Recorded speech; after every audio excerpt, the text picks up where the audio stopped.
नमस्कार।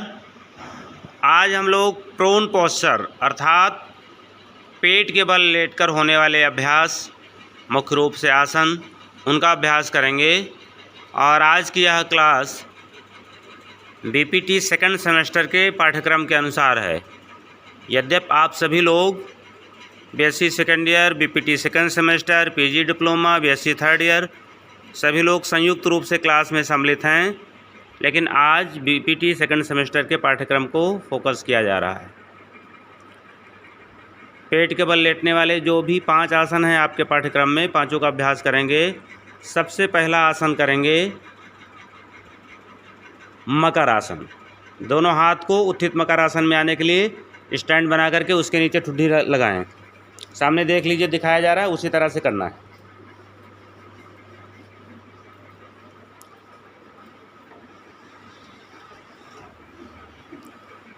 दोनों हथेलियाँ आपस में, दाहिनी हथेली दाहिनी ओर फेस पर और बाईं हथेली बाईं ओर रहेगी। दोनों एल्बो को हल्का सा बाहर की ओर कर लें तो कमर और गर्दन पे आने वाला खिंचाव और बढ़ जाएगा। पैरों को खोलें, एड़ियाँ अंदर करें और पंजे बाहर। Heel inside, toe outside. Inside means बाहर करके, साइड में जाएगा ना पंजा, पंजा साइड में करिए, या टर्न करके गैप और बढ़ाइए, गैप बढ़ाइए, पैरों में गैप बढ़ाइए और गैप बढ़ाइए और गैप बढ़ाइए, बस डाउन कर लीजिए। ये है उत्थित मकर आसन की ये पोजीशन है। ये पैरों की पोजीशन और हाथों की पोजीशन। ये स्पाइन को रिलैक्स करने के लिए, फ्लेक्सिबल करने का अभ्यास है। अब यहीं से एक एक करके आसनों का अभ्यास करेंगे। प्रोन पोस्चर की शुरुआत इसी मकर आसन से होती है। मकर आसन 2 तरह से होता है, एक उत्थित मकर आसन और एक सुप्त मकर आसन। अभी जो आप कर रहे हैं इसका नाम है उत्थित मकर आसन। इस आसन की विशेषता यह है कि ये बैक पेन यानी कि कमर दर्द, लंग्स कैपेसिटी को बढ़ाता है। अगर आपको थकान आ रही है तो थकान में भी आराम देता है। और ख़ासकर जो लोग बेड पर बैठ के पढ़ते हैं, पहली बात तो बेड पर बैठकर बिल्कुल नहीं पढ़ना चाहिए। ऐसे जो बच्चे करते हैं, धीरे धीरे उनकी स्पाइन आगे की ओर बेंड होते होते होते फिर वही शेप लेने लगती है। तो कालांतर में, भविष्य में ऐसे लोगों को स्पाइन से रिलेटेड समस्याएँ होने की बहुत ज़्यादा संभावना है। इसलिए बेड पर बैठकर बिल्कुल न पढ़िए। लेकिन किसी कारण से आपको बेड पर माना पढ़ना पड़ गया, बैठे बैठे थकान आ गई और आपको लग रहा है कि मेरा मस्तिष्क की जो इंटेक कैपेसिटी है वो डाउन हो गई, तो आप इस आसन में थोड़ी देर के लिए लेट जाएंगे तो आपको देखेंगे उसके बाद आप रिलैक्स फील करेंगे, बॉडी हल्की हो जाएगी और मन के लेवल पे, मानसिक लेवल पे अपने आप को आप फ्रेश अनुभव करेंगे। तो ये इसके विशेष लाभ हैं। ग्रंथों की अगर बात करें तो ग्रंथों में मकर आसन को देह की अग्नि को बढ़ाने वाला कहा गया है। और देह की जो मुख्य अग्नि है उसमें से, सारी अग्नियों में से जो सबसे प्रमुख है उसका नाम है आमाशय से सिक्रेट होने वाली HCl, हाइड्रोक्लोरिक अम्ल। इसी के लिए वहाँ इंडिकेट किया गया है। इससे भूख भी बढ़िया लगती है और कुंडलिनी जागरण में भी इस आसन को सहायक माना गया है। आप सुप्त मकर आसन कर लीजिए। पैरों में कोई परिवर्तन नहीं होगा, पैरों का गैप मेंटेन रखिए। जिनके पैर की हील्स का गैप 1.5-2 फीट से कम है, गैप बढ़ाएं, गैप की दूरी करें, पैरों की दूरी करें। इतनी दूरी करिए कि एड़ी और अंगूठा दोनों ग्राउंड को टच होने लगे, तब आप समझिए सही है। अब पैरों में कोई परिवर्तन नहीं करेंगे। हाथ को एक हथेली ज़मीन पर रखें, दूसरी हथेली उसके ऊपर और उसी पे फोरहेड रखें। कनपट्टी का हिस्सा नहीं, फोरहेड, माथा, फोरहेड ऑन ग्राउंड, ग्राउंड पे नहीं रहेगा, करपृष्ठ वाले भाग पे रहेगा। करतल वाला हिस्सा ज़मीन की ओर रहेगा, करपृष्ठ वाले भाग पे। और इनके सही कराओ, उसका सही करो पीछे जहाँ पे खड़े हो। हथेली के ऊपर, हथेली ज़मीन पे रखिए, उसके ऊपर दूसरी हथेली। बाँह पे हाथ नहीं चढ़ाएंगे।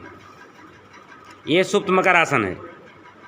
हेड डाउन हो जाता है, इसलिए इसका नाम सुप्त मकर आसन है। रिलैक्सेशन के लिए बेटर है, इस आसन का प्रयोग करते हैं पेट के बल जो बैकवर्ड बेंडिंग के आसन हैं उनको करने के बाद रिलैक्स करने के लिए, जैसे कि भुजंग आसन है, धनुरासन है। उन आसनों के बाद इस आसन का रिलैक्स करने के लिए इस्तेमाल करते हैं। अब अगले आसन की ओर बढ़ेंगे। नेक्स्ट दूसरे नंबर का आसन, ये दोनों तो पहले ही के पार्ट हैं। मकर आसन के ही पार्ट्स हैं। अब अगला आसन करेंगे सेकंड नंबर पे भुजंग आसन। दोनों पैरों को ठीक से मिलाएं, joint your both legs, proper मिला लें। दोनों हथेलियां कंधे के नीचे रखें, फोरहेड ऑन ग्राउंड, माथा ज़मीन पर। इस आसन का नाम है भुजंग आसन। क्यों? क्योंकि इस आसन की आकृति भुजंग अर्थात सर्प के समान हो जाती है, इसलिए इस आसन का नाम भुजंग आसन है। ये इस आसन का इंट्रोडक्शन हो गया। अब करने की विधि, सबसे पहले बेसिक पोस्चर में आते हैं। बेसिक पोस्चर में पुनः बोल रहा हूँ, जिनके नहीं है बेसिक पोजीशन से, जिनकी पोजीशन मैच नहीं कर रही वो मैच कराएं। सबसे पहले दोनों पैरों को मिलाएं, ज्वाइंट और बोथ लेग्स, एड़ी से एड़ियाँ और पैर के अंगूठे से अंगूठे पूरी तरह से ठीक से मिलाइए। नंबर 2, दोनों हथेलियाँ कंधे के नीचे रखिए, चेस्ट के नीचे नहीं, जस्ट शोल्डर, जो बॉल एंड सॉकेट है ज्वाइंट, शोल्डर का जो बॉल है उसी के जस्ट नीचे हथेली आनी चाहिए। फोरहेड ऑन ग्राउंड, माथा ज़मीन पर, एल्बो बॉडी के साथ सटा के रखिए। अब श्वास भरते हुए सबसे पहले हेड अप करिए, सिर को हेड उठाइए नेक से। नंबर 2 चेस्ट, और नंबर 3 नाभि तक का हिस्सा उठाइए, नाभि से ज़्यादा नहीं, केवल नाभि तक का। जिनकी एल्बो बॉडी से अलग हो गई है एल्बो मिलाएं, और जिनके पैर खुल गए हैं पैरों को मिलाएं। पैरों को मिलाइए नाभि तक। आपको अपनी नाभि पता होनी चाहिए ना, तो केवल नाभि तक उठाइए, नाभि से आगे ना उठाइए, और यहीं पर 20 सेकंड रुके रहिए। बॉडी को स्थिर करिए। 1 आपने पूरा उठा दिया है, नाभि तक उठाइए, पीछे का हिस्सा ज़मीन से चिपकाइए। सिर से, ध्यान से सुनिए, सिर से नाभि तक उठ जाना चाहिए, और नाभि से पैर के अंगूठे तक का हिस्सा ज़मीन से टच होना चाहिए। तुम्हारे पैर क्यों खुले हैं? सुनाई नहीं पड़ रहा? एक बार में पैर मिलाइए, 20 सेकंड होल्ड करिए, 20 सेकंड तक यहीं रुके रहेंगे। 1 2 3, और आपके ये एल्बो ग्राउंड पे क्यों है? एल्बो ग्राउंड पे क्यों है? एल्बो। 5 6 7 8 9 10 11 12 13 14 15 16 17 18 19 20। रिलैक्स, वापस आइए। सुप्त मकर आसन जो भी किया था, अपने आप जाइए सुप्त मकर आसन में। और भुजंग आसन के लाभ सुनिए। भुजंग आसन का भी वही लाभ है जो अभी मकर आसन में सुन रहे हैं। देह की अग्नि को बढ़ाने वाला, देहाग्नि को प्रदीप्त करने वाला, कुंडलनी जागृत करने वाला, जैसा कि ग्रंथों में इसके लाभ मिले हैं। और दूसरा, यह आसन अगर हम बीमारी के दृष्टिकोण से देखें तो बैक पेन में, सर्वाइकल स्पॉन्डिलाइटिस में, पाचन तंत्र को एक्टिवेट करने में उपयोगी है। और एक स्वस्थ व्यक्ति के द्वारा इसका अभ्यास किए जाने पर बैक मसल्स की स्ट्रेंथ बढ़ती है, स्पाइन फ्लेक्सिबल होती है, लंग्स कैपेसिटी बढ़ती है, पाचन तंत्र इम्प्रूव होता है। तो ये अंग और हार्ट की कार्य क्षमता बढ़ती है, क्योंकि इसमें कार्डियक मसल्स पे बहुत ज़्यादा खिंचाव आता है। तो ये इसके बेनिफिट्स हैं। सावधानियाँ, ध्यान से सुनिए। इस आसन को किसको नहीं करना चाहिए? जो व्यक्ति हृदय रोगी हो उसको बिल्कुल इस आसन का अभ्यास नहीं करना चाहिए। और हृदय रोग के साथ साथ में जो व्यक्ति हार्निया के रोग से सफ़र कर रहा हो, उसको हार्निया की समस्या हो, ऐसे व्यक्ति को इस आसन का अभ्यास नहीं करना चाहिए। पेप्टिक अल्सर जिनको हो, आमाशय में घाव इत्यादि हो जाते हैं, ऐसे व्यक्तियों को भी भुजंगासन के अभ्यास से बचना चाहिए। तो एक बेसिक सावधानी रही भुजंगासन के लिए। एक बार और करेंगे, 1 time more Bhujangasana. Make a posture, joint your both legs. Bhujangasana के बाद अगला आसन करेंगे शलभासन। दोनों पैरों को मिलाएं, दोनों हाथ की हथेली थाई के नीचे ले जाएं, थाई के नीचे। अगर हथेली को ग्राउंड पे रख सकते हैं तो बहुत अच्छा है, थोड़ा सा टफ है ये। और जो नहीं रख सकते हैं हथेली को ग्राउंड पे, तो हथेली को थाई की ओर कर लें। But try to put your palms on ground under thigh, it is correct posture. Put your chin on ground, ठुड्डी ज़मीन पर रखें। पैर अगर खुल गए हैं तो पुनः पैर मिलाएं। अब श्वास भरते हुए दाहिने पैर को, ध्यान से सुनिए, दाहिने पैर को बिना घुटने से मोड़े उठाइए। Lift your right leg without bending from knee, don't bend your leg from knee, leg should be straight. Hold करें 10 सेकेंड। पैर को बिल्कुल स्थिर करें, 1 2 3 4 5 6 7 8 9 10। वापस जब पैर को उठाएंगे तो पैर को घुटने से नहीं मोड़ेंगे। पैर कम उठे ज़्यादा उठे उसकी चिंता न करिए, लेकिन पैरों को नी से बिल्कुल बेंड न करिए। अब इसी प्रकार लेफ्ट लेग, दूसरा पैर सांस भरते हुए उठाइए और जितना आप उठा सकते उठा लीजिए। आपका सारा ध्यान रहे इस बात पर कि आपका पैर घुटने से ना मुड़े। पैर कम उठे ज़्यादा उठे इसकी चिंता ना करिए, पैर घुटने से ना मुड़े, सीधा सीधा उठाइए। चिन ऑन ग्राउंड, ठुड्डी को ज़मीन पर ही रखें और होल्ड करिए 10 सेकेंड। 1 2 3 4 5 6 7 8 9 10। रिलैक्स, थोड़ा रेस्ट कर लीजिए, 1-2 लंबी गहरी सांस लीजिए। फिर इसके बाद इसका फाइनल पार्ट करेंगे शलभासन का। Both legs together, joint your both legs, make a proper position for Shalabhasana. Then start, both legs together, दोनों पैर एक साथ, without bending from knee, don't bend your legs, straight and hold. 1 2 3 4 5 6 7 8 9 10। Relax, शरीर को ढीला छोड़िए और रेस्ट करिए। थोड़ा सा रेस्ट करेंगे, एक बार और करेंगे दोनों पैरों से बस। तब तक शलभासन की लाभ सुनिए। देखिए शलभासन, शलभ एक टिड्डा नाम का कीड़ा होता है और उसकी आकृति इस आसन से मिलती जुलती है, इसीलिए उसी के नाम पर इस आसन का नाम शलभासन है। इसका बेनिफिट, ये लोअर पार्ट को एक्टिवेट करता है, तो ओवरी, यूट्रस, फैलोपियन ट्यूब, इन सब के लिए बहुत ही बेनिफिशियल है। इसलिए जो फीमेल्स की प्रॉब्लम है, चाहे वो पीरियड से रिलेटेड हो या जो भी फीमेल्स के आर्गन्स होती हैं उनकी एबनॉर्मलिटी हो, उनकी असामान्य दशा हो, उनमें शलभासन बहुत ही उपयोगी अभ्यास पाया जाता है। इसके अलावा बैक मसल्स को की कार्य क्षमता को बढ़ाने के लिए, लोअर बैक की मांसपेशियों को स्ट्रांग करने के लिए यह आसन बहुत उपयोगी है। सावधानी, इस आसन का अभ्यास हृदय रोगी बिल्कुल ना करें, क्योंकि कार्डियक आसन है। पैर उठाने में सारी ताकत हार्ट से लगती है और आपने देखा होगा कि इमीडिएट आपका हार्ट रेट बढ़ता है इस आसन को करने पे।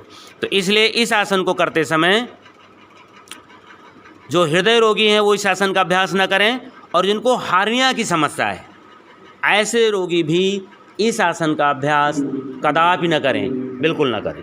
ठीक है, एक बार और, दोनों पैर एक साथ, पोजीशन लीजिए, दोनों पैर मिलाइए, हथेली थाई के अंदर करके उठाइए सांस भरते हुए। चिन ऑन ग्राउंड, ठुड्डी ज़मीन पर ही रखें, 10 सेकेंड। 1 2 3 4 5 6 7 8 9 10। रिलैक्स, सुप्त मकरासन में जाके रेस्ट करिए। सुप्त makarasana, you know, make a position and relax in this posture. Make a proper distance between both legs, दोनों पैरों के बीच में प्रॉपर डिस्टेंस करिए। फोरहेड ऑन ग्राउंड, माथा ज़मीन पे, माथा ज़मीन पे। जब हम कोई इंस्ट्रक्शन रिपीट कर रहे हैं इसका मतलब कोई नहीं है उस अनुसार। फोरहेड ऑन ग्राउंड करिए, माथा ज़मीन पर। आपका माथा कहाँ पर है?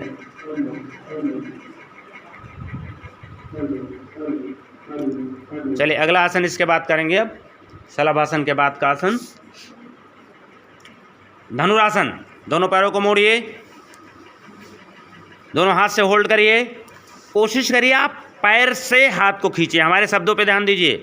हाथ से पैर ना खींच करके पैर से हाथ खींचिए। जैसे आपने पैर से ताकत लगाएंगे बॉडी आपकी अप होने लगेगी। चलिए शुरू करिए और कोशिश करिए घुटनों में गैप ज़्यादा ना हो, घुटने आपके बॉडी अलाइनमेंट से सीधे रहें। ऊपर उठाना शुरू करिए, खींचिए ऊपर को जितना उठा सकते हैं और होल्ड करिए 10 second. Start and hold. 1 2 3 4 5 6 7 8 9 10। Relax, head down करके रेस्ट करिए थोड़ा सा।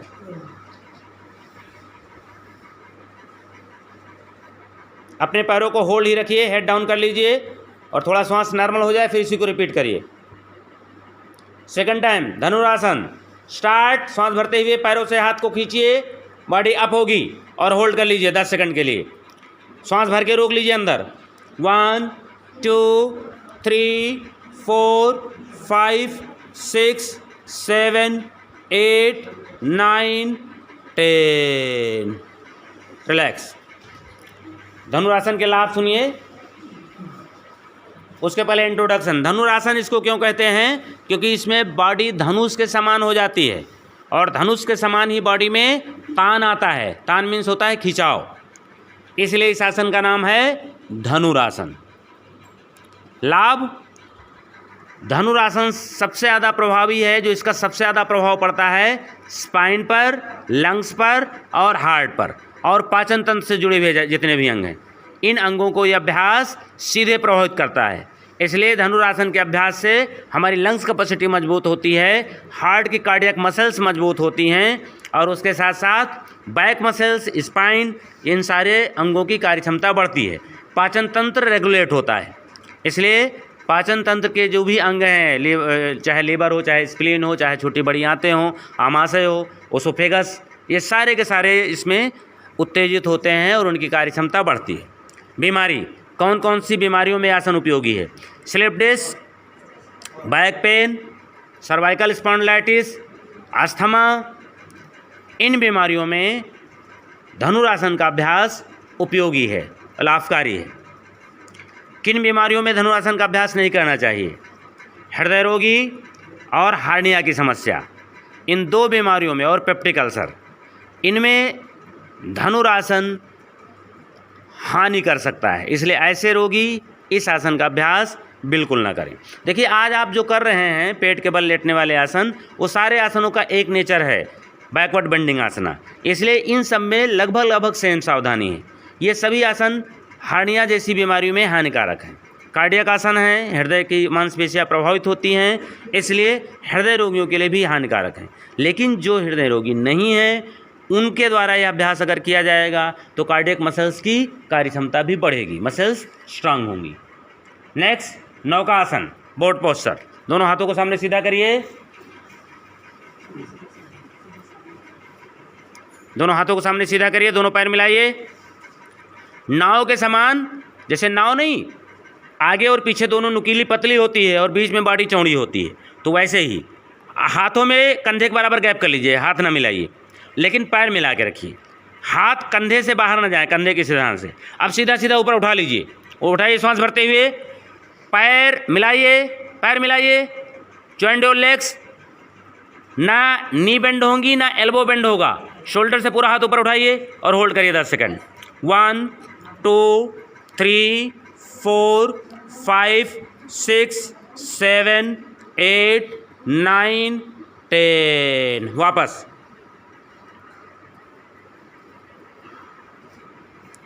थोड़ा सा रेस्ट करिए। नौका आसन, क्यों इस आसन का नाम है? क्योंकि इस आसन में शरीर की जो आकृति है वो नाव के समान हो जाती है, इसलिए इसका नाम है नौका आसन। इसके बेनिफिट्स, इसके भी वही सब बेनिफिट्स हैं। स्पाइन की कार्यक्षमता बढ़ती है, लंग्स कैपेसिटी इंप्रूव होती है और हार्ट के मसल्स मजबूत होती हैं, कार्डियक मसल्स। पाचन तंत्र एक्टिवेट होता है, जिनकी नाभि नहीं अपनी जगह पर रहती, ऊपर नीचे होती रहती, उनके लिए बहुत उपयोगी अभ्यास है। तो ये सारी समस्याओं में ये आसन लाभकारी है। वन टाइम मोर, नौका आसन। मेक अ पोजीशन बनाइए, दोनों पैर मिले हुए, दोनों हाथों में गैप, और सांस भरते हुए उठा लीजिए। उठाइए दोनों हाथों को, पैर मिला के, पैरों में गैप नहीं, हाथ खुले हुए, हाथों में कंधे के बराबर gap. Don't bend your knee, ना तो घुटने मुड़ेंगे और ना कोहनियाँ मुड़ेंगी। 10 सेकंड होल्ड करिए। 1 2 3 4 5 6 7 8 9 10। रिलैक्स। सुप्त मकर आसन में जाइए, बॉडी को रिलैक्स करिए और रेस्ट करिए। सुप्त मकर आसन में रिलैक्स करिए। हथेलियाँ एक दूसरे के ऊपर रखी जाती हैं, पूरी बाँह नहीं चढ़ाई जाती है, केवल हथेलियाँ, पाम्स ऑन ग्राउंड, उसके ऊपर दूसरी पाम्स।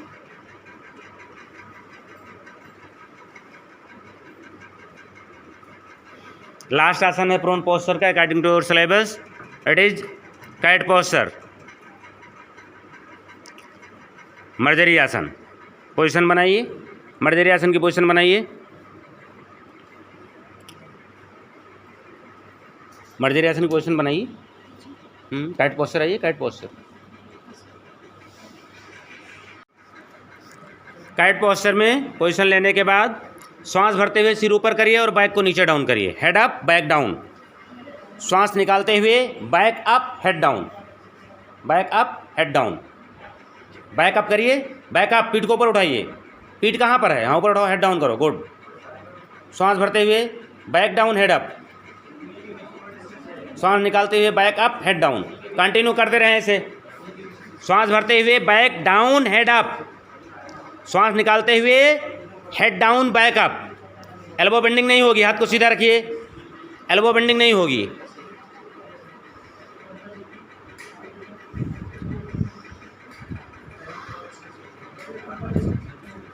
वापस, अब बैठ जाइए, सभी लोग बैठ जाइए, वज्रासन में बैठिए। तो ये प्रोन पोस्चर का अंतिम आसन था, मर्जरी आसन। मर्जरी आसन इसको क्यों कहते हैं? मर्जरी जो है वो बिल्ली को बोलते हैं, कैट को संस्कृत में मर्जरी बोलते हैं, उसी से इस आसन का नाम बना है। जो कि बिल्ली, कैट अपनी स्पाइन को फ्लेक्सिबल करने के लिए इसी तरह से करके अपने आप को तरोताज़ा रखती है, अपनी स्पाइन को फ्लेक्सिबल रखती है। तो इस आसन का भी लाभ वही है, स्पाइन की फ्लेक्सिबिलिटी इस आसन से बढ़ती है। और इस आसन को वो लोग जिनकी स्पाइन में बहुत ज़्यादा कड़ापन है, स्पाइन की समस्याएं हैं, चाहे वो स्लिप डिस्क हो या ऐसे भी स्टिफनेस है, बैक पेन है, या ऐसा कोई काम करते हैं इसमें स्पाइन पे ज़्यादा जोर आता है, जैसे कुछ लोग वो पीठ पे लाद कर वजन ढोते हैं, या कुछ लोग लंबे समय तक खड़े रहते हैं। ऐसा उनका कार्य है कि उन्हें 4-4 घंटे 8-8 घंटे खड़े रहना पड़ता है। या आप लोग प्रैक्टिकल में कोई लैब हो उसमें 2-4 घंटे खड़े होते, तो आप देखते हैं बैक पे खिंचाव आ जाता है। तो उसके बाद इस आसन को अगर आप कर लेते हैं तो स्पाइन तुरंत का तुरंत रिलैक्स हो जाती है। जो लोग इन सब बातों का ध्यान में नहीं रखते हैं और ऐसे लाइफ को चलने देते हैं, तो कुछ दिन के बाद, कुछ वर्षों के बाद क्या होता है, स्पाइन में समस्याएं होने लगती हैं। तो इसलिए इस आसन को हर व्यक्ति को आप रात में कर लीजिए, रात में बिफोर डिनर, रात्रि का भोजन लेने से पहले इसको आपने कर लिया तो आपका दिन का जो रूटीन है उसमें स्पाइन पे जो थोड़ा बहुत खिंचाव तनाव आया है उसको रिलीज कर देगा ये। तो आप इसको अपनी स्पाइन के हेल्थ को मेंटेन रखने के लिए, और आप डे टू डे लाइफ में जो आपके बॉडी पोस्चर से ढेर सारी समस्याएं होती हैं जो स्पाइन पे बुरा प्रभाव डालने वाली, उससे अपने आप को बचा सकते हैं अगर आप रात को सोने से पहले, डिनर से जस्ट पहले, और मुश्किल से 2 मिनट का काम है, 8-10 बार कर लिया, धीमी गति से करिए। और जब आप बैक को जो है वो डाउन करिए और हेड को अप करिए तो उस पोजीशन में थोड़ा सा होल्ड करिए, 2-4 सेकंड 10 सेकंड होल्ड करिए, और फिर दूसरे पोजीशन में भी होल्ड करिए। जब बैक को अप किया और हेड को डाउन किया, जालंधर बंद लग गया और श्वास ज़्यादा से ज़्यादा निकाल दिया, और उसी पोजीशन में अपने आप को होल्ड किया 5 सेकंड, फिर 5 सेकंड दूसरी पोजीशन में, ऐसे 5-5 सेकंड रोका तो 10 सेकंड में क्या हुआ, एक बार हो गया। 1 मिनट आपने किया, 5-6 बार होगा, 2 मिनट कर लिया, 2 मिनट में 10 बार हो गया, बस 2 मिनट सफिशिएंट है। और आप देखो कितना उसके बाद अपने आप को आप रिलैक्स फील करोगे। ठीक है, आज की क्लास फिनिश हुई। थैंक यू सो मच, बहुत बहुत धन्यवाद।